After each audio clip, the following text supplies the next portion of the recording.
Le 23 octobre 1996, une famille entière s'évapore dans la nuit à Annecy, en Haute-Savoie. Henri Leclerc, 42 ans, comptable respecté. Marie Leclerc, 38 ans, institutrice aimée de tous. Leurs deux enfants, Sophie, 16 ans, et Antoine, 12 ans, et Céline Dupont, 19 ans, la nièce de Marie qui vivait avec eux depuis 8 mois. 5 personnes, disparues sans laisser de traces. La maison reste intacte, la table est mise pour le dîner. Les vêtements pendent dans les armoires, les portefeuilles, les papiers d'identité, tout est là. Mais eux, ils ne sont nulle part. 26 ans plus tard, en 2022, des ouvriers découvrent quelque chose dans une vieille propriété abandonnée aux abords de la ville.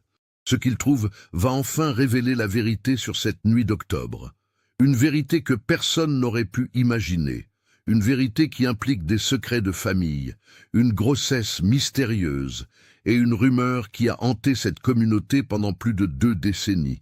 Mais la vraie question est, qui est réellement responsable de ce qui s'est passé cette nuit-là?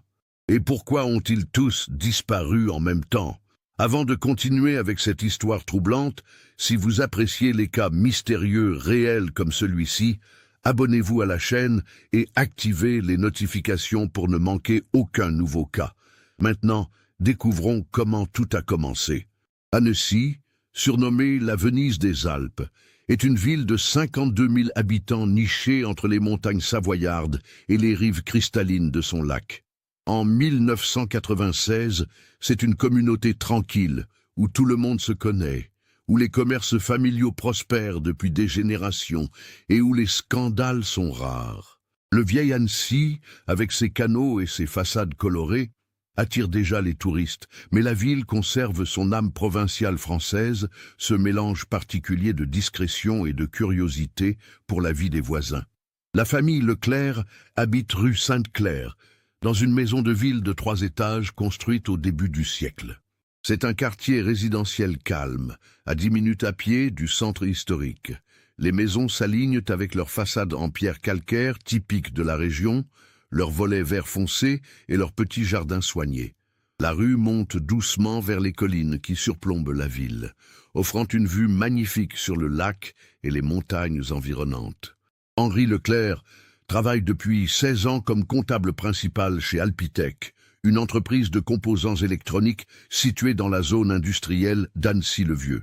C'est un homme méthodique, presque obsessionnel dans son organisation. Ses collègues le décrivent comme quelqu'un de réservé mais compétent, qui arrive toujours à 8 heures précises et repart à 17h30. Il porte des chemises blanches impeccablement repassées et des pantalons sombres, change de lunettes à monture dorée tous les 2 ans exactement.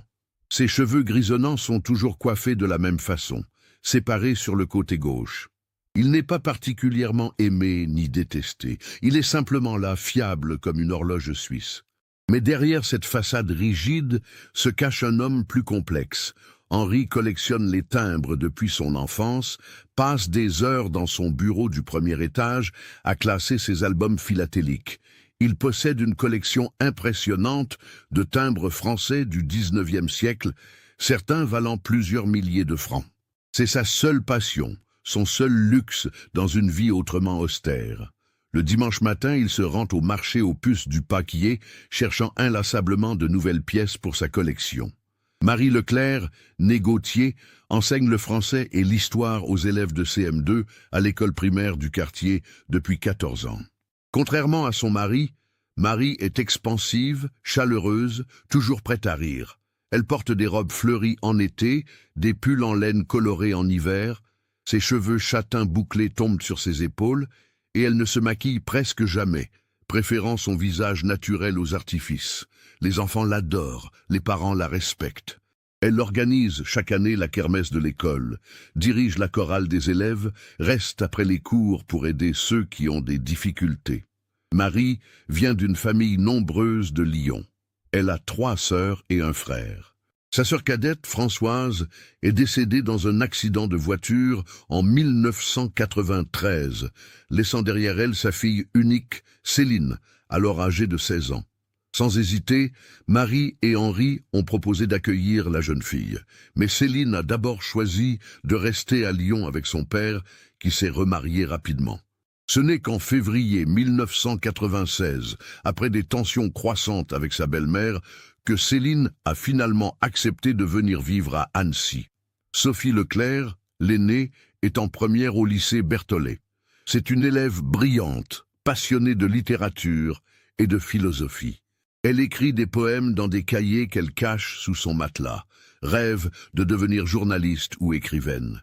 Ses longs cheveux noirs ressemblent à ceux de son père dans sa jeunesse, et elle a hérité de ses yeux noisettes perçants.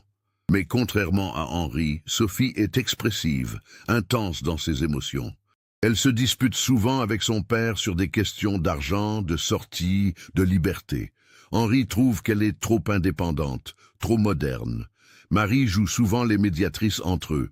Antoine, le cadet, est un garçon timide qui adore le football et les jeux vidéo. Il joue au milieu de terrain dans l'équipe des cadets du FC Annecy, rêve de devenir footballeur professionnel, même si ses talents sont modestes. C'est un enfant sensible qui pleure facilement, qui se réfugie dans sa chambre quand les tensions familiales montent. Il est très proche de sa mère, moins de son père qui le trouve trop mou, pas assez masculin. Antoine souffre de cette relation distante, mais ne sait pas comment y remédier. Et puis, il y a Céline Dupont, grande, mince, avec des cheveux blonds cendrés coupés au carré et des yeux bleu clair. À 19 ans, elle étudie la psychologie à l'Université de Savoie, fait l'aller-retour quotidien entre Annecy et Chambéry en train. C'est une jeune femme intelligente mais réservée, marquée par la mort brutale de sa mère. Elle parle peu, observe beaucoup. Marie dit qu'elle ressemble à Françoise au même âge, cette même façon de vous regarder comme si elle lisait dans vos pensées. Céline occupe la chambre mansardée au 3e étage, un espace qu'Henri a aménagé pour elle en transformant l'ancien grenier. Elle décore les murs avec des posters de groupes de rock alternatifs, Nirvana, Radiohead, The Smashing Pumpkins. Elle fume en cachette par la fenêtre du toit, lit Sartre et Camus tard dans la nuit. Parfois, Marie monte lui apporter du thé, et elle parle pendant des heures. D'autres fois, Céline reste enfermée pendant des jours, ne descendant que pour les repas. Les voisins remarquent que quelque chose change dans la maison Leclerc durant l'été 1996. Madame Fontaine, qui habite la maison mitoyenne, entend davantage de disputes à travers les murs minces. Des portes qui claquent, des voix qui montent. Elle ne comprend pas les mots, mais le ton est clair. Il y a de la tension, du ressentiment, de la colère. Au marché du samedi matin, Marie semble préoccupée. Elle qui bavarde habituellement avec tout le monde, devient distante, achète ses légumes rapidement et rentre chez elle. Madame Bertrand, la boulangère, remarque qu'elle a maigri, que des cernes sont apparues sous ses yeux. Quand elle lui demande si tout va bien, Marie sourit faiblement et répond que c'est juste la fatigue de la rentrée scolaire. Henri, lui, devient encore plus rigide, encore plus silencieux. À l'entreprise, ses collègues notent qu'il fait des erreurs inhabituelles dans ses comptes, lui qui est habituellement si précis. Monsieur Vidal, son supérieur, doit lui faire reprendre plusieurs dossiers. Henri s'excuse brièvement, sans explication. Il commence à partir plus tôt du bureau, vers 16 heures, prétextant des rendez-vous personnels. Sophie confie à sa meilleure amie, Laure, qu'il y a une ambiance bizarre à la maison, que ses parents se parlent à peine, que Céline pleure souvent dans sa chambre, que son père est encore plus distant qu'avant, mais elle ne donne pas de détails, et Laure n'insiste pas. C'est leur dernière année de lycée, elles ont d'autres préoccupations. Début septembre, une rumeur commence à circuler discrètement dans certains cercles d'Annecy. Céline Dupont serait enceinte. Madame Charpentier, qui travaille à la pharmacie du centre-ville, affirme avoir vu la jeune fille acheter un test de grossesse en juillet. Elle en parle à sa sœur, qui en parle à sa voisine, et ainsi de suite. Dans une ville comme Annecy, les secrets ne restent jamais secrets longtemps. Mais ce qui transforme une simple rumeur en scandale potentiel, c'est ce que prétend avoir vu Monsieur Dumas, un retraité qui se promène chaque soir avec son chien le long du lac. Un soir de la mi-août, vers 22 heures, il aurait aperçu Henri et Céline assis ensemble sur un banc isolé près du pont des Amours. Ils parlaient intensément, très proches l'un de l'autre.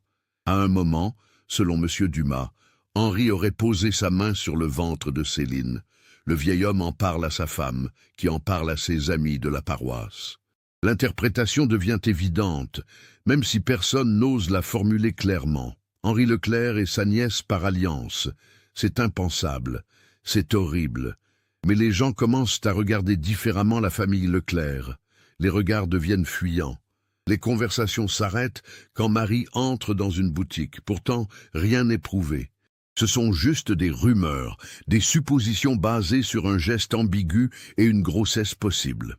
Dans les années 96, avant Internet et les réseaux sociaux, ces histoires circulent mais restent confinées aux commérages de quartier. Elles n'éclatent pas au grand jour, elles mijotent doucement, empoisonnant l'atmosphère. Le mardi 22 octobre 1996 est une journée ordinaire à Annecy. Le ciel est couvert, typique de l'automne savoyard. La température oscille autour de 12 degrés. Une petite pluie fine tombe intermittente toute la journée, rendant les pavés du vieil Annecy glissants et les feuilles mortes collantes. Henri part travailler à 7h30 comme d'habitude. Madame Fontaine le voit sortir de chez lui, monter dans sa Renault Laguna grise et descendre la rue. Il porte son imperméable beige et son attaché-case noir. Rien d'inhabituel. Marie emmène Antoine à l'école à 8h15.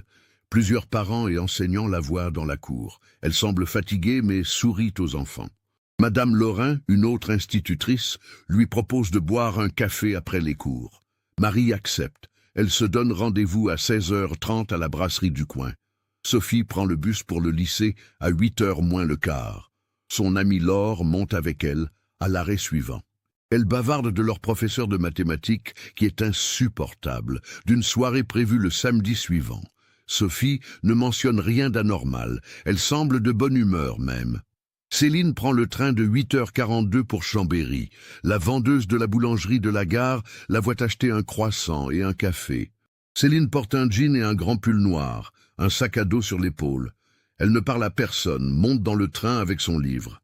À Alpitech, Henri arrive à 8h05. Il allume son ordinateur, commence à travailler sur ses comptes.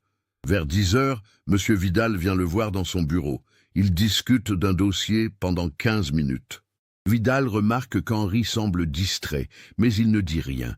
Vers 11h30, Henri reçoit un appel téléphonique. Sa collègue, Madame Renard, qui travaille dans le bureau adjacent, entend sa voix monter brièvement. Henri raccroche violemment. Quelques minutes plus tard, il sort de son bureau, prend son manteau et dit à Madame Renard qu'il a une urgence familiale. Il part sans autres explications. Il est 11h47 exactement. C'est la dernière fois que quelqu'un d'Alpitech voit Henri Leclerc. À l'école, Marie termine sa matinée normalement. Elle déjeune à la cantine avec ses collègues. Madame Blanc, qui mange avec elle, la trouve silencieuse, mais pas particulièrement inquiète. Vers 13h45, Marie reçoit un appel sur son téléphone portable, une nouveauté qu'elle a achetée en juin. Elle sort dans le couloir pour répondre. Quand elle revient, son visage est pâle. Elle dit à Madame Blanc qu'elle ne se sent pas bien, qu'elle doit rentrer chez elle. Elle demande à sa collègue de surveiller sa classe pour le cours d'histoire de 14h. Madame Blanc accepte, inquiète. Marie part rapidement. Il est 13h52. Elle oublie complètement son rendez-vous café avec Madame Laurin. Sophie est en cours toute la journée. À 16h30, elle quitte le lycée avec Laure. Elles marchent ensemble jusqu'à l'arrêt de bus. Laure lui demande si elle veut venir chez elle faire leur devoir de philosophie. Sophie hésite, puis dit qu'elle doit rentrer directement, que sa mère a besoin d'elle. Laure trouve ça étrange. Marie n'a jamais demandé ça avant, mais elle n'insiste pas. Elles se séparent à 16h45. Sophie prend le bus de 16h50. Le chauffeur la reconnaît, elle est une passagère régulière. Elle descend à son arrêt habituel à 17h05, marche vers sa maison. Antoine finit l'école à 16h30. Normalement, Marie vient le chercher, mais ce jour-là, personne ne vient. Le directeur de l'école, M. Garnier, appelle chez les Leclerc. Pas de réponse. Il essaie le portable de Marie. Pas de réponse. Il attend avec Antoine jusqu'à 17h15, puis décide de raccompagner lui-même le garçon. Ils marchent ensemble jusqu'à la rue Sainte-Claire. Devant la maison, la Renault Laguna d'Henri est garée. M. Garnier sonne. Personne ne répond. Il sonne encore. Rien. Antoine a sa clé. Ils ouvrent la porte. La maison est silencieuse. Trop silencieuse. Dans l'entrée, les chaussures sont rangées sur le meuble, les manteaux accrochés au porte-manteau. Monsieur Garnier appelle. Sa voix résonne dans le couloir vide. Pas de réponse. Antoine monte l'escalier en courant, cherche dans les chambres. Personne. Monsieur Garnier vérifie le rez-de-chaussée, la cuisine, le salon. La table de la salle à manger est mise pour 5 personnes. Des assiettes, des couverts, des verres, comme si quelqu'un avait préparé le dîner mais que personne n'était venu manger. Sur le comptoir de la cuisine, une casserole contient des restes de soupe de légumes, froide maintenant. Dans le réfrigérateur, un rôti de porc mariné attend d'être cuit. Le pain est dans la corbeille. Tout est prêt pour un repas qui n'a jamais eu lieu. Monsieur Garnier commence à s'inquiéter sérieusement. Il appelle la police depuis le téléphone fixe de la maison. Il est 17h38. Les gendarmes arrivent 20 minutes plus tard. Ils inspectent rapidement les lieux. Aucun signe de lutte, aucun désordre. Les portefeuilles sont dans le tiroir de l'entrée, avec les cartes d'identité. Les clés de voiture de Marie sont accrochées au tableau dans la cuisine. Les vêtements sont dans les armoires. Les brosses à dents dans la salle de bain. Les sacs d'école des enfants dans leur chambre. La Renault d'Henri est là, mais Henri n'y est pas. Marie est partie de l'école en urgence, mais elle n'est jamais arrivée chez elle. Ou si elle est arrivée, elle est repartie sans rien prendre. Sophie est descendue du bus, a marché vers sa maison, mais qu'est-il arrivé ensuite? Et Céline? Elle devait rentrer de Chambéry vers 18h normalement. Les gendarmes commencent par les procédures standards. Ils appellent les hôpitaux de la région. Aucun Leclerc n'a été admis. Ils contactent les gares au cas où la famille aurait pris un train. Rien. Ils questionnent les voisins. Personne n'a rien vu ou entendu d'inhabituel. Madame Fontaine dit avoir entendu des voix dans l'après-midi, vers 15h peut-être. Mais elle n'en est pas certaine. Elle faisait sa sieste. Le lendemain matin, l'affaire est transmise à la police judiciaire. L'inspecteur Jean Martel, 47 ans, 23 ans de service, prend en charge l'enquête. Martel est un homme méthodique, patient, qui ne tire jamais de conclusions hâtives. Il a vu trop d'affaires où les premières impressions étaient trompeuses. Il commence par interroger tout l'entourage. Les collègues de travail d'Henri décrivent son départ précipité, l'appel téléphonique qui l'a bouleversé. Malheureusement, le système téléphonique d'Alpitec, en 1996, ne conserve pas de registre détaillé des appels entrants. On sait juste qu'un appel est arrivé vers 11h30, mais pas de quel numéro. Les collègues de Marie confirment qu'elle aussi a reçu un appel qui l'a poussée à partir. Même problème, impossible de tracer l'origine de l'appel sur son portable. La technologie de l'époque ne permet pas la précision d'aujourd'hui. Laure, la meilleure amie de Sophie, répète leur dernière conversation. Sophie devait rentrer parce que sa mère avait besoin d'elle. Mais Marie n'avait rien dit de tel à ses collègues. Comment Sophie savait-elle qu'elle devait rentrer? L'enquête sur Céline révèle qu'elle n'est pas allée en cours ce jour-là. Ses professeurs à l'université ne l'ont pas vue. Pourtant, la vendeuse de la gare l'a bien vue prendre le train. Où est-elle allée? Martel envoie des hommes vérifier à Chambéry, montrer sa photo partout. Personne ne se souvient d'elle. Les relevés bancaires montrent qu'aucun compte n'a été touché depuis le 22 octobre. Les cartes de crédit n'ont pas été utilisées. C'est comme si 5 personnes s'étaient volatilisées en même temps, sans prendre d'argent, sans prendre de vêtements, sans prendre leurs papiers. Martel interroge longuement Antoine, le seul qui aurait pu voir ou entendre quelque chose. Mais le garçon de 12 ans ne sait rien. Il était à l'école toute la journée. Quand il est rentré avec Monsieur Garnier, la maison était vide. Il répète ces mêmes faits encore et encore, les yeux rouges de larmes. Un psychologue est appelé pour l'accompagner. Antoine est placé temporairement chez sa tante paternelle à Lyon. Puis les rumeurs atteignent Martel. Céline enceinte. Henri et elle sur le banc du lac, le geste sur le ventre. L'inspecteur demande une autopsie, mais il n'y a pas de corps. Il demande les dossiers médicaux de Céline. Avec l'accord du juge, il obtient accès. Céline a bien consulté un gynécologue en juillet. Elle était enceinte de 8 semaines à ce moment-là. Cela situe la conception vers la mi-mai 1996. Cette information change tout. Martel interroge les amis de Céline à l'université. Avait-elle un petit ami? Les réponses sont floues. Céline était secrète, ne parlait pas de sa vie privée. Une camarade, Stéphanie, se souvient qu'en juin, Céline semblait bouleversée. Elle pleurait souvent entre les cours. Quand Stéphanie lui demandait ce qui n'allait pas, Céline répondait juste que c'était compliqué. Martel retourne voir Monsieur Dumas, le retraité qui promène son chien. Il veut des détails précis sur cette scène au bord du lac. Dumas décrit ce qu'il a vu, Henri et Céline, assis très près, parlant intensément. Henri qui pose sa main sur le ventre de Céline. Mais maintenant, Martel demande « Quel était le langage corporel de Céline? Semblait-elle à l'aise, amoureuse, heureuse ?» Dumas réfléchit. Non, pas vraiment. Elle semblait plutôt tendue, triste même. L'enquête s'oriente vers une hypothèse horrible. Henri Leclerc aurait-il abusé de sa nièce par alliance? La jeune fille vulnérable, ayant perdu sa mère, vivant sous son toit? Et quand Marie l'aurait découvert? Quand le scandale menaçait d'éclater? Qu'aurait fait Henri? Les aurait-il toutes tuées pour protéger son secret? Les recherches s'intensifient. Des plongeurs explorent le lac d'Annecy, ses eaux profondes et froides. Rien. Des équipes avec des chiens fouillent les forêts environnantes, les gorges du Fier, les sentiers de montagne. Rien. Des appels à témoins sont lancés dans toute la France. Des dizaines de personnes appellent, prétendant avoir vu la famille, ici ou là.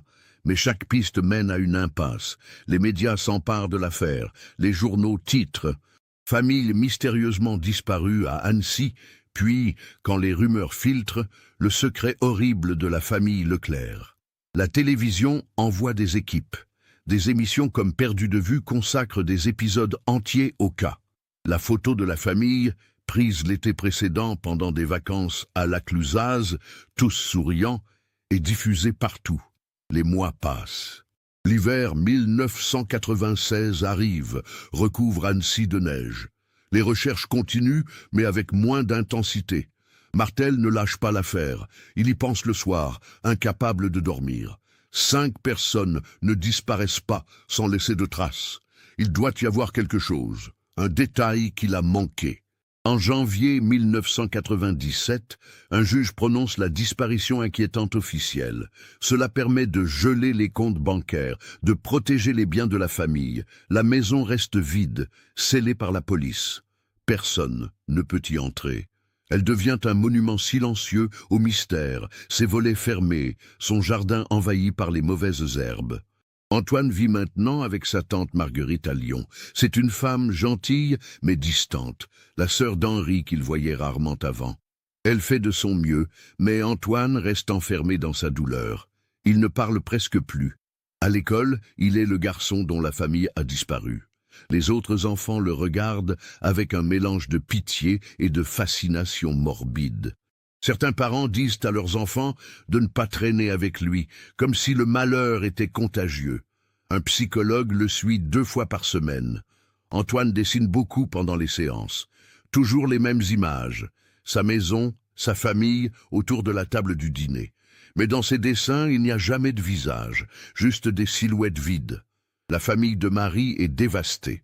Elle a déjà perdu Françoise en 1993. Maintenant Marie et Céline aussi, et les 2 enfants. C'est trop pour un cœur humain. La mère de Marie, Geneviève, 80 ans, fait un AVC en février. Elle survit mais reste paralysée du côté gauche. Elle ne parle presque plus, fixe juste la fenêtre pendant des heures. À Annecy, la communauté est divisée. Certains croient qu'Henri a tué tout le monde, puis s'est suicidé quelque part, et que les corps n'ont simplement pas été trouvés. D'autres pensent qu'ils ont fui ensemble, qu'ils ont recommencé une nouvelle vie ailleurs sous de fausses identités. Quelques-uns, très peu, croient qu'il leur est arrivé quelque chose de terrible, qu'ils ont été victimes d'un crime encore inconnu. Madame Fontaine, la voisine, déménage en mars. Elle dit qu'elle ne supporte plus de vivre à côté de cette maison vide. Mais la vérité qu'elle confie à une amie, c'est qu'elle a peur. Elle se demande si elle a entendu quelque chose ce jour-là, quelque chose qu'elle a ignoré, et si elle aurait pu les sauver. Les collègues de travail d'Henri et de Marie sont également marqués. À Alpitec, personne ne veut occuper le bureau d'Henri. Il reste vide pendant des mois jusqu'à ce qu'un nouveau comptable, venant de Grenoble et ne connaissant pas l'histoire, l'occupe finalement. À l'école, la classe de Marie est reprise par une remplaçante, Madame Duval, qui trouve les cahiers de Marie dans le bureau, ses notes soignées, ses plans de leçons. C'est troublant de voir la vie interrompue ainsi, comme un livre dont on a arraché les dernières pages. Laure, la meilleure amie de Sophie, tombe en dépression. Elle se sent coupable, et si elle avait insisté pour que Sophie vienne chez elle faire leurs devoirs ce jour-là, Sophie serait encore là, elle aurait été en sécurité. Son petit ami de l'époque témoigne plus tard qu'elle répétait sans cesse « J'aurais dû insister, j'aurais dû la retenir ». Les années passent. 1998, 1999, le nouveau millénaire, 2001, 2005. L'affaire Leclerc devient une de ces énigmes non résolues que les gens d'Annecy mentionnent parfois, généralement tard le soir, après quelques verres. Tu te souviens de cette famille qui a disparu dans les années 90 ? Certains détails sont oubliés, d'autres exagérés. La rumeur sur Henri et Céline devient un fait établi dans l'imaginaire collectif, même si rien n'a jamais été prouvé. Antoine grandit, il termine le lycée, étudie l'informatique à l'université de Lyon. Il change de nom légalement, en 2004, prend le nom de jeune fille de sa mère adoptive. Il veut échapper au poids du nom Leclerc. Il se marie en 2009 avec une femme qui ne connaît pas son histoire.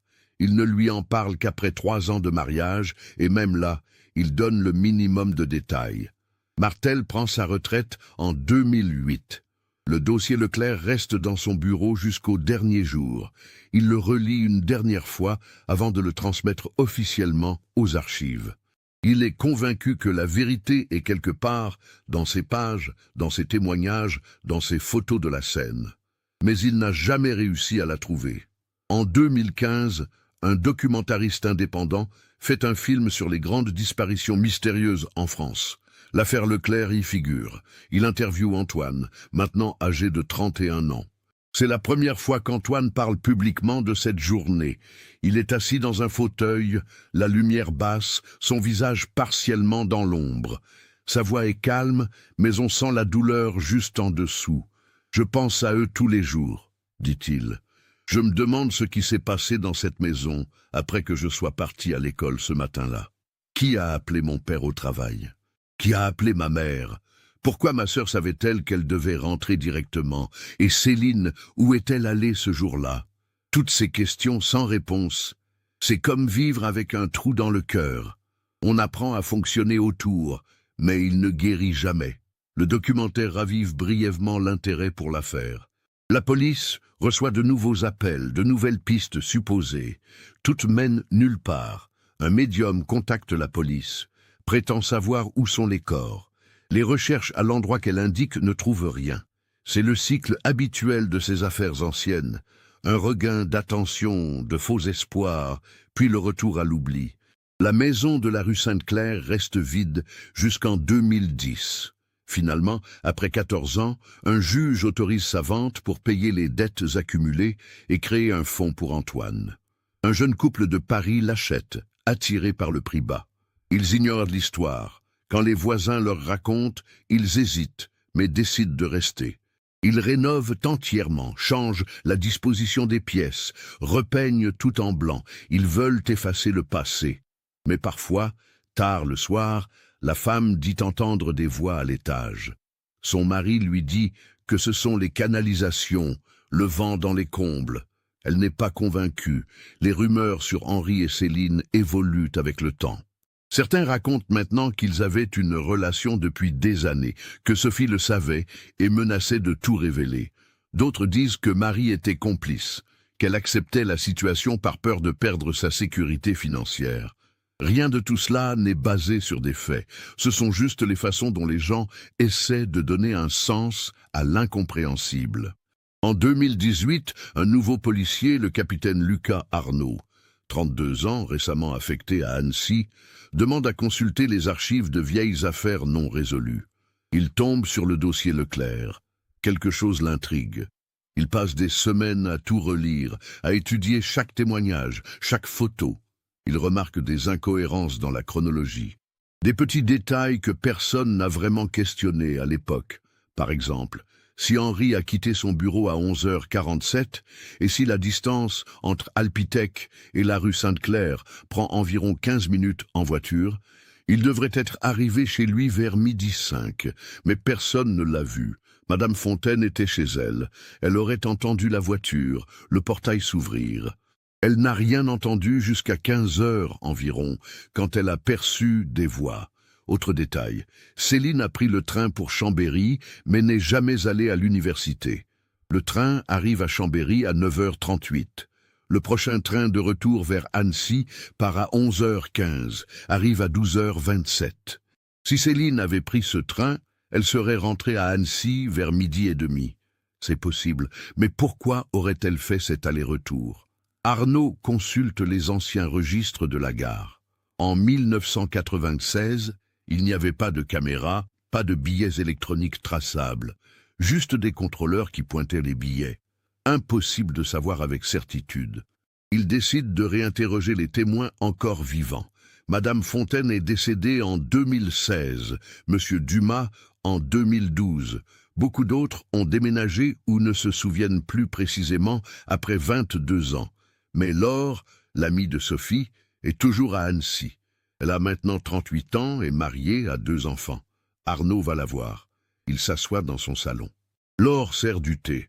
Elle dit qu'elle a tout raconté 1000 fois, mais elle accepte de recommencer. Elle décrit sa dernière conversation avec Sophie. L'arrêt de bus. Le bus de 16h50. Arnaud demande. Sophie a-t-elle mentionné qui lui avait dit que sa mère avait besoin d'elle? Laure réfléchit. Non, elle a juste dit que sa mère avait besoin d'elle à la maison. Vous a-t-elle montré un message, un coup de téléphone?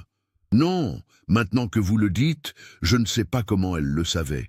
Les portables n'étaient pas courants chez les lycéens en 96. Sophie n'en avait pas. Alors comment? C'est une bonne question. Comment Sophie savait-elle? Arnaud note cela. Il y a quelque chose ici. Quelque chose que tout le monde a raté. Le printemps 2022 arrive sur Annecy. 26 ans après la disparition, la ville a changé. La population a augmenté à 68 000 habitants. De nouveaux quartiers ont été construits. Le tourisme a explosé avec l'arrivée du TGV. Mais certaines choses restent, le lac, les montagnes, les vieilles maisons du centre historique. Aux abords d'Annecy, près du hameau de Vauvreil, il y a une ancienne propriété qui appartient à la famille Mercier depuis les années 50. C'est une grande bâtisse en pierre, entourée de 3 hectares de terrain boisé. Monsieur Mercier père l'a acheté en 1954 comme résidence secondaire. Il y venait l'été avec sa femme et ses enfants. Après sa mort en 1991, sa veuve a continué à venir quelques semaines par an, mais de moins en moins. Les enfants avaient leur propre vie ailleurs. Madame Mercier décède en 2020 à 92 ans. Ses 3 enfants héritent de la propriété. Aucun ne veut la garder. Ils décident de la vendre. Un promoteur immobilier de Genève l'achète en janvier 2022. Son plan, démolir la vieille maison, diviser le terrain en parcelles, construire 6 maisons modernes pour une clientèle aisée, attirée par la proximité du lac et des montagnes. Le chantier commence en avril. Une équipe d'ouvriers arrive avec des bulldozers.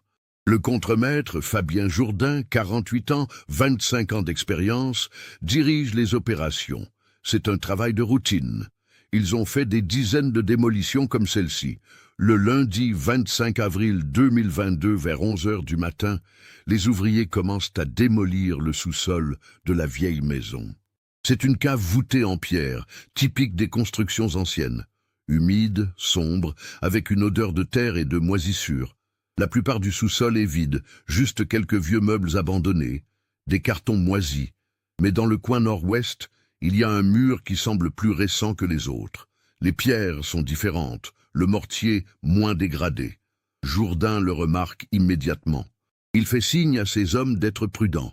Parfois, ces vieux murs cachent des espaces de stockage, des caves à vin, des choses intéressantes. L'ouvrier qui manie le marteau-piqueur commence à attaquer le mur. Les pierres cèdent facilement, trop facilement. Ce n'est pas un mur porteur, c'est juste une cloison. Après 20 minutes de travail, un trou assez large s'ouvre.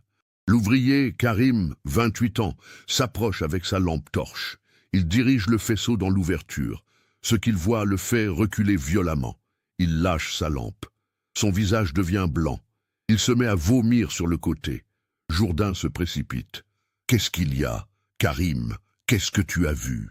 Karim ne peut pas parler. Il pointe juste le trou. Jourdain prend la lampe, s'approche, regarde à l'intérieur. Derrière le mur, il y a une petite pièce, peut-être 2 mètres sur 3. Et dans cette pièce, allongée sur le sol en terre battue, il y a des restes humains. Plusieurs corps. Jourdain ne compte pas, ne regarde pas de près. Il sort son téléphone, appelle la police. Sa main tremble. Les gendarmes arrivent en 15 minutes. Puis les techniciens de la police scientifique. Puis le procureur. Le chantier est immédiatement arrêté, transformé en scène de crime. Des rubans jaunes sont tendus partout. Des tentes blanches sont montées pour protéger les lieux. L'équipe médico-légale travaille pendant des heures avec une précision minutieuse. Il photographie tout, mesure tout, collecte chaque élément. Ce qu'ils découvrent est glaçant. Il y a 4 corps derrière ce mur. 4 squelettes presque complets, allongés côte à côte. Les vêtements ont partiellement survécu. Un jean, des pulls, une jupe. Les ossements sont en bon état de conservation grâce au froid et à l'humidité de la cave. Le médecin légiste, le docteur Arnaud Beaumont, examine les restes sur place avant leur transport au laboratoire. Sa première estimation, les corps sont là depuis 20 à 30 ans. Les squelettes appartiennent à 2 adultes et 2 adolescents ou jeunes adultes. Un homme, 2 femmes et un individu plus jeune, probablement une adolescente. 4 corps, pas 5. Quelqu'un manque. Le capitaine Arnaud, qui a réouvert le dossier Leclerc 4 ans plus tôt, est immédiatement appelé sur les lieux. Quand il arrive et qu'on lui explique ce qui a été trouvé, son estomac se serre. 4 corps dans une maison abandonnée depuis des décennies. 4 membres de la famille Leclerc ont disparu. Henri, Marie, Sophie, Céline. Antoine était un enfant. Il ne peut pas être ici. Mais pourquoi seulement 4 corps ? Les analyses ADN sont lancées en urgence. En 2022, avec les technologies modernes, les résultats peuvent être obtenus en quelques jours. On contacte Antoine, maintenant âgé de 38 ans, pour obtenir un échantillon de référence. Au téléphone, quand on lui annonce la découverte, il y a un long silence. Puis il dit simplement « Enfin, après toutes ces années. » Enfin, le mercredi 27 avril, les résultats tombent. Les 4 corps sont bien ceux d'Henri Leclerc, Marie Leclerc, Sophie Leclerc et Céline Dupont. Ils sont morts il y a environ 26 ans, ce qui correspond parfaitement à octobre 1996. La nouvelle explose dans les médias. Les journaux, les chaînes de télévision, les sites d'information en ligne, tous reprennent l'histoire. La famille Leclerc retrouvée après 26 ans. 4 corps découverts dans une cave murée. Le mystère de la disparition d'Annecy enfin résolu, mais en réalité le mystère ne fait que commencer, parce que maintenant les questions sont qui les a tués, comment sont-ils morts? Et surtout, qui a muré leur corps dans cette cave et pourquoi? L'autopsie médico-légale révèle des détails cruciaux. Henri Leclerc a été tué par un traumatisme crânien massif. Son crâne présente une fracture importante à l'arrière, causée par un objet lourd et contondant. Un coup unique, puissant, probablement fatal instantanément. Marie Leclerc montre des signes de strangulation. L'osioïde dans son cou est fracturé, typique d'une mort par étranglement manuel. Elle s'est débattue. Ses phalanges montrent des fractures de défense. Elle a essayé de se protéger, de griffer son agresseur. Sophie Leclerc présente également un traumatisme crânien, mais moins sévère que celui de son père. Plusieurs coups, comme si quelqu'un avait frappé de manière répétée, paniqué plutôt que calculé. Céline Dupont, la plus jeune des victimes, est morte de multiples coups de couteau. Les marques sur ses côtes montrent au moins 7 impacts de lame. Des coups portés avec violence, certains atteignant les organes vitaux, d'autres manqués, témoignant d'une frénésie meurtrière. Le docteur Beaumont présente son rapport au procureur. Ce ne sont pas les mêmes méthodes de mise à mort. L'assassin a utilisé différents moyens pour chaque victime. Cela suggère soit plusieurs agresseurs, soit un seul agresseur dans un état de panique extrême qui utilisait ce qu'il trouvait sous la main. Autre découverte importante, Céline était enceinte d'environ 18 semaines au moment de sa mort. Cela confirme les rumeurs de 1996. Elle était enceinte en juillet, et en octobre, sa grossesse était visible pour qui savait la regarder. La police analyse la scène où les corps ont été trouvés. La pièce murée faisait partie du sous-sol de la maison Mercier. Mais qui avait accès à cette maison en octobre 1996 ? Madame Mercier était encore vivante à l'époque. Elle avait 86 ans, vivait à Annecy même, ne venait plus à la propriété. Ses enfants avaient les clés mais habitaient tous loin. Un à Paris, un à Marseille, une à Strasbourg. Arnaud fouille les archives municipales, cherche qui aurait pu connaître cette propriété abandonnée. Il découvre que depuis 1994, un gardien était payé pour vérifier régulièrement la maison, s'assurer qu'il n'y avait pas de cambriolage ou de dégâts. Ce gardien s'appelait Marc Villain, 54 ans en 1996. Il vivait à Vauvray même, à 500 mètres de la propriété. Arnaud cherche Marc Villain. Il découvre qu'il est décédé en 2019 d'un cancer du poumon. Impasse. Mais Villain avait une femme, Sylvie, qui vit toujours à Vauvray. Arnaud va la voir. Sylvie Villain, 78 ans maintenant, se souvient bien de l'époque. Oui, son mari s'occupait de la maison Mercier. Il y allait 2 fois par mois environ, vérifiait que tout était en ordre. En octobre 1996, elle réfléchit. C'était il y a si longtemps. Elle consulte de vieux agendas qu'elle a conservés. Le 22 octobre. Marc était allé à la propriété Mercier ce jour-là, dans l'après-midi. Il était rentré vers 18 heures. Comment était-il ce soir-là ? Demande Arnaud. Normal, je crois. Pourquoi ? Réfléchissez bien, madame. C'est très important. A-t-il eu un comportement inhabituel ce jour-là ou les jours suivants ? Sylvie ferme les yeux, essayant de se souvenir à travers le brouillard de 26 années. Maintenant que vous le dites, il était nerveux, très nerveux. Il a bu beaucoup ce soir-là. Marc ne buvait presque jamais, mais ce soir-là, il a vidé presque une bouteille de whisky. Je lui ai demandé ce qui n'allait pas. Il a dit que ce n'était rien, juste une mauvaise journée. Les jours suivants, il a fait des cauchemars pendant des semaines.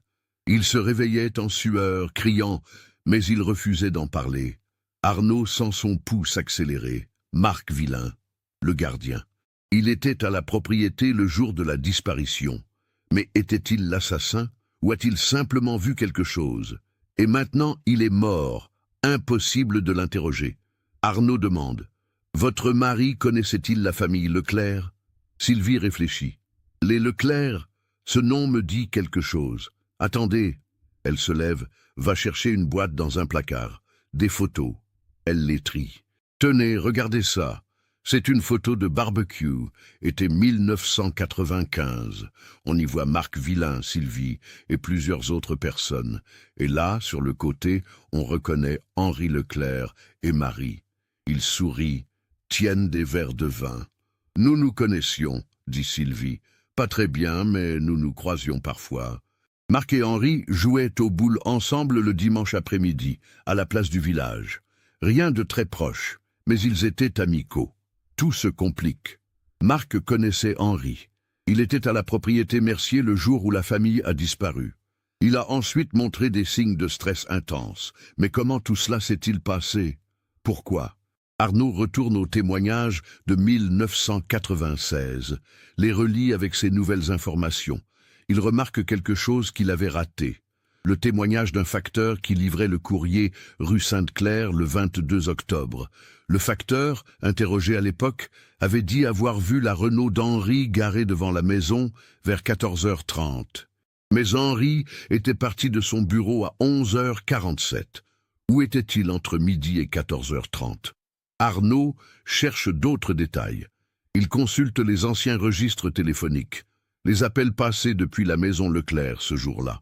À 11h28, un appel a été fait vers Alpitec, durée 3 minutes. C'est l'appel qu'Henri a reçu. Mais qui l'a passé depuis la maison? Marie était à l'école, les enfants aussi. Céline était censée être à Chambéry. À 13h43, un autre appel depuis la maison Leclerc, vers le portable de Marie. Durée 2 minutes. C'est l'appel qui l'a fait quitter l'école précipitamment. Quelqu'un était dans la maison Leclerc, entre 11h et 14h. Quelqu'un qui a appelé Henri puis Marie, quelqu'un qui a orchestré leur retour. Mais qui? La réponse vient d'une source inattendue. Un ancien ami d'école d'Henri, Gérard Blanc, contacte la police après avoir vu les nouvelles. Il dit avoir quelque chose d'important à révéler, quelque chose qu'il a gardé secret pendant 26 ans par peur. Gérard Blanc, 68 ans maintenant, ancien professeur de mathématiques à la retraite, s'assoit face au capitaine Arnaud. Ses mains tremblent légèrement. Il boit une gorgée d'eau, puis commence à parler. « J'aurais dû dire cela il y a des années, mais j'avais peur.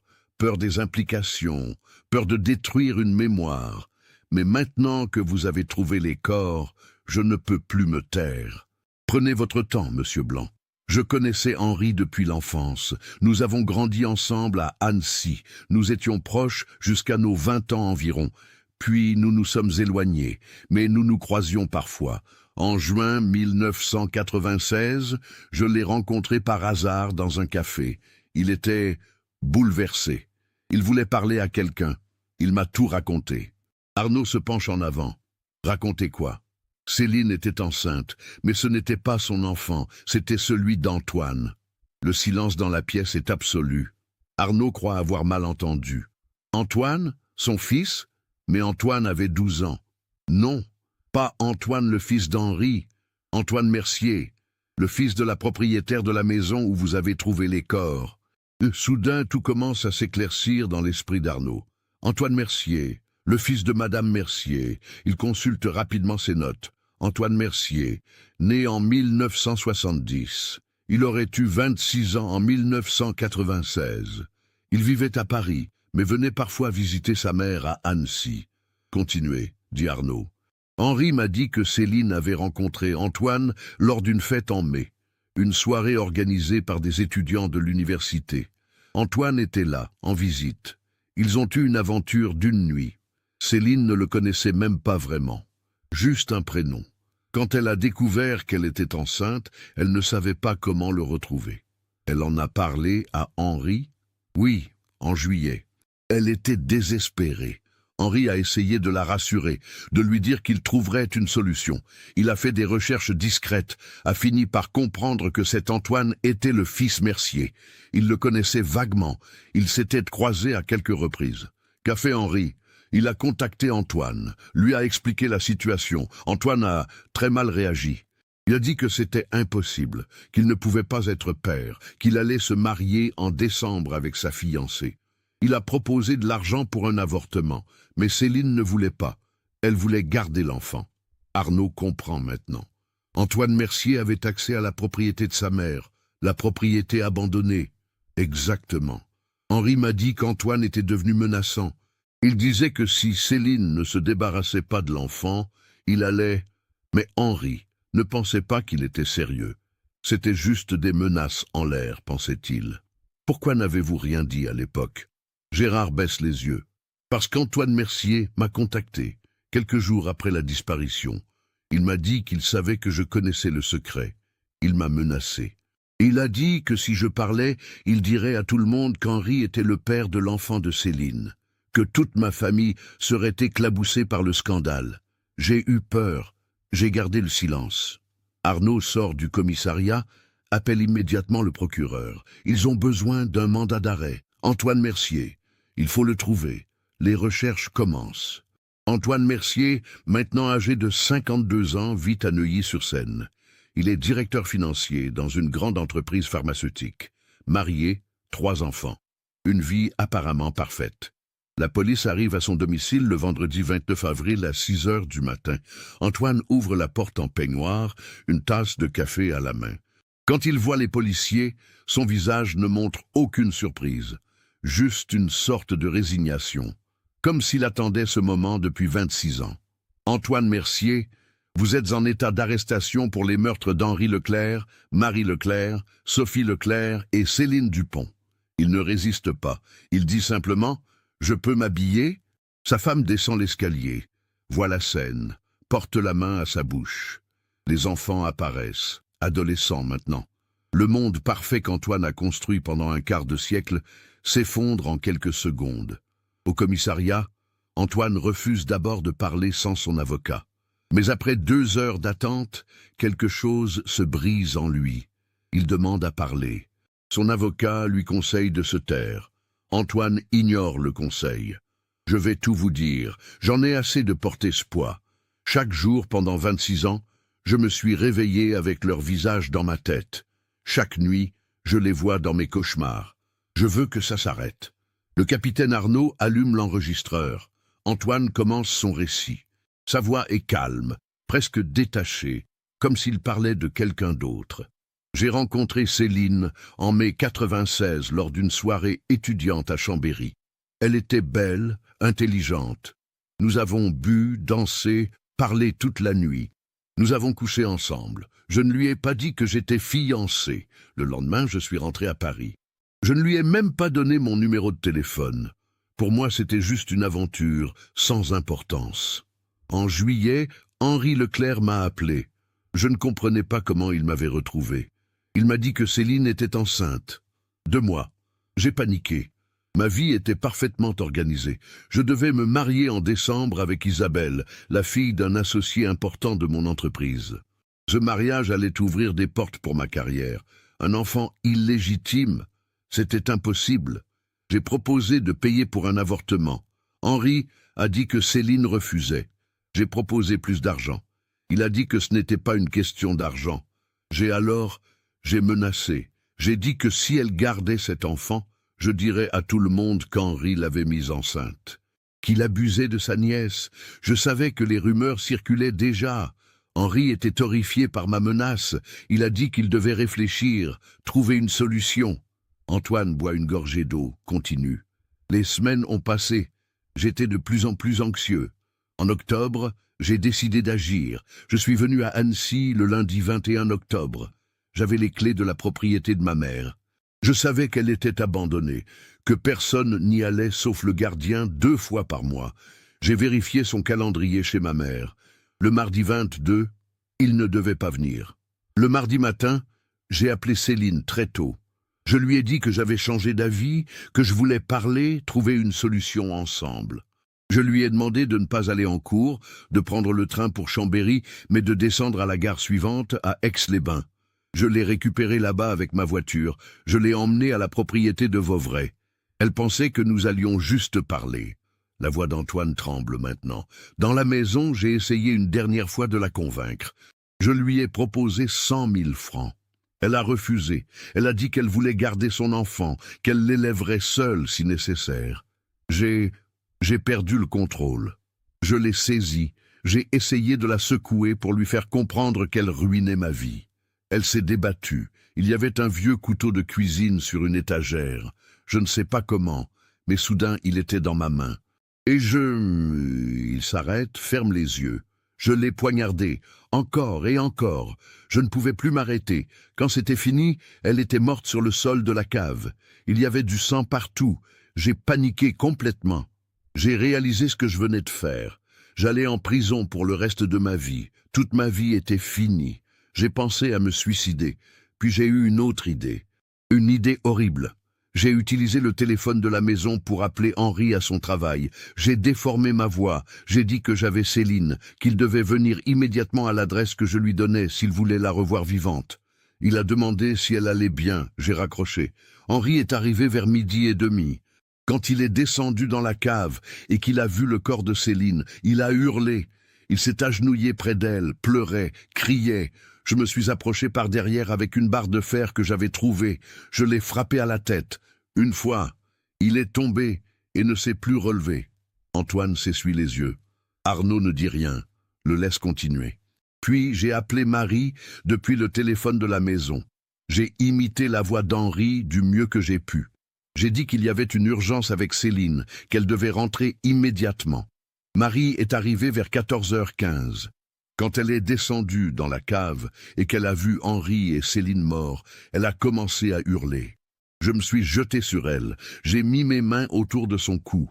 Elle s'est débattue, m'a griffé le visage, mais j'étais plus fort. Après quelques minutes, elle a cessé de bouger.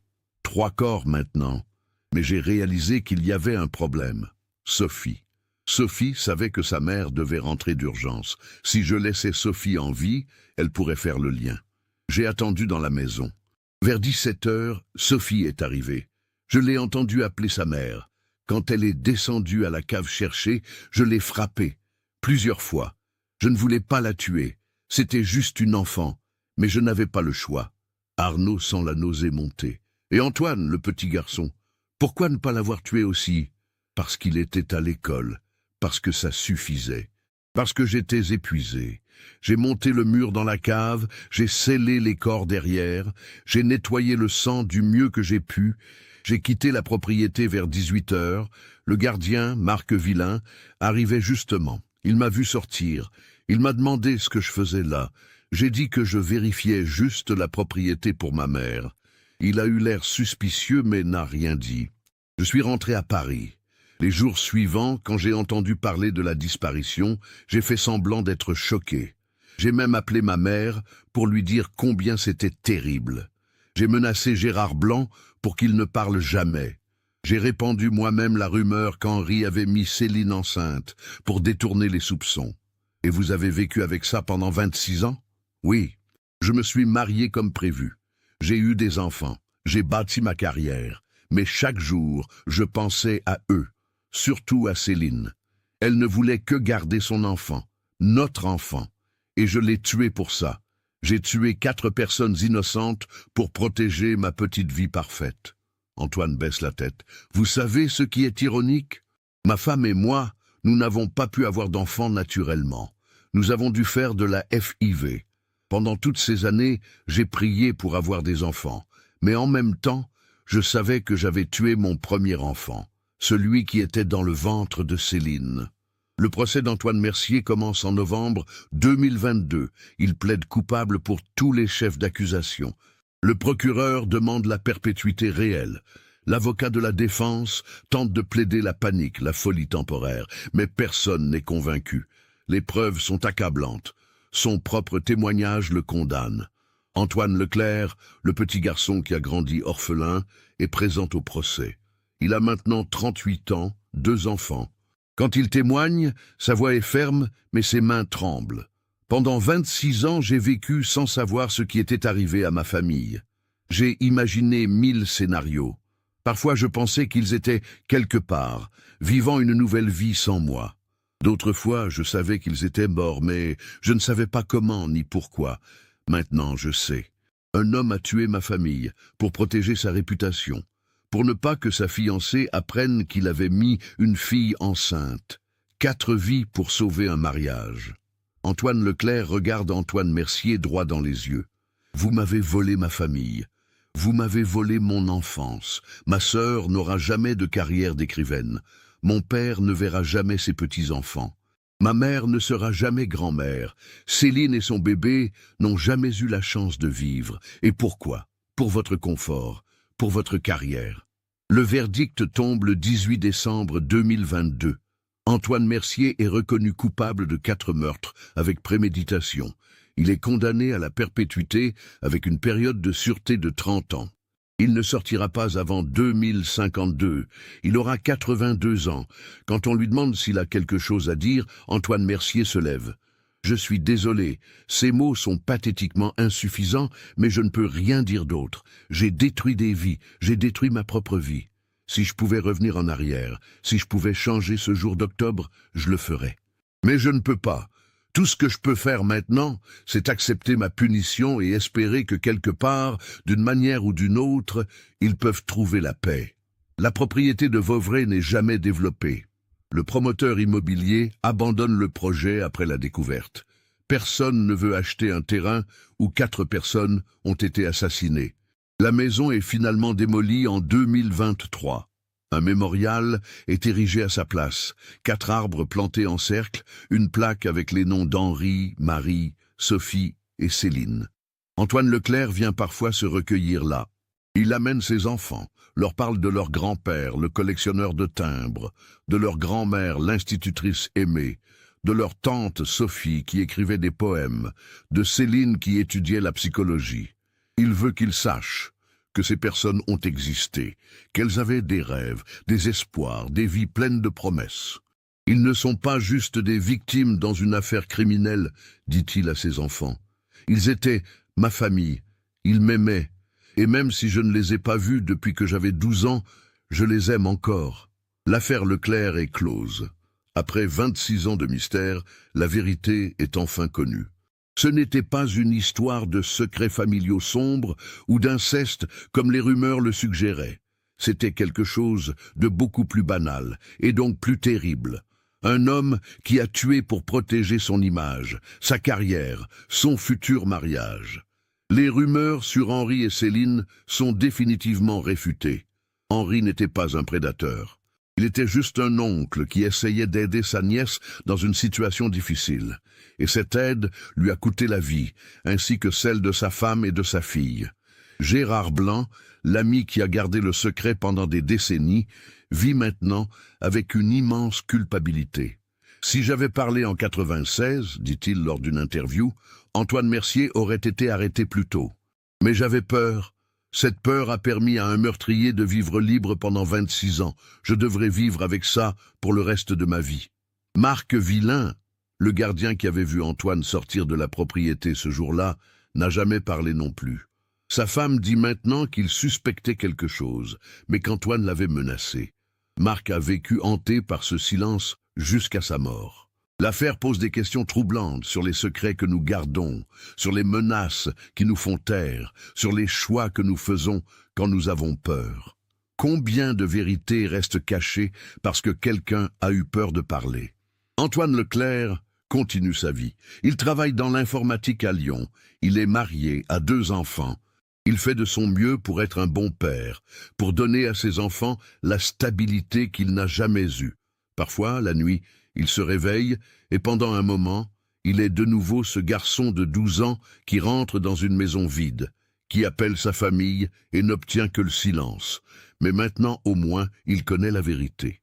Et même si cette vérité est horrible, même si elle ne ramènera jamais sa famille, c'est mieux que l'incertitude. Le mystère qui l'a hanté pendant 26 ans est résolu. Ses parents, sa sœur, sa cousine peuvent enfin reposer en paix. Ils ont été enterrés en janvier 2023 dans le cimetière d'Annecy, sous un ciel gris d'hiver. Leurs pierres tombales sont côte à côte, comme ils auraient dû vivre leur vie, ensemble, en famille. Ce cas nous montre comment un moment de panique et d'égoïsme peut détruire des vies entières. Antoine Mercier n'était pas un monstre né. C'était un homme ordinaire qui a fait un choix terrible quand il s'est retrouvé acculé. Mais ce choix a coûté 4 vies innocentes et a créé des décennies de souffrance pour tous ceux qui restaient. Qu'en pensez-vous? Pensez-vous que les rumeurs et les secrets gardés par peur ont prolongé cette tragédie? Partagez vos réflexions dans les commentaires.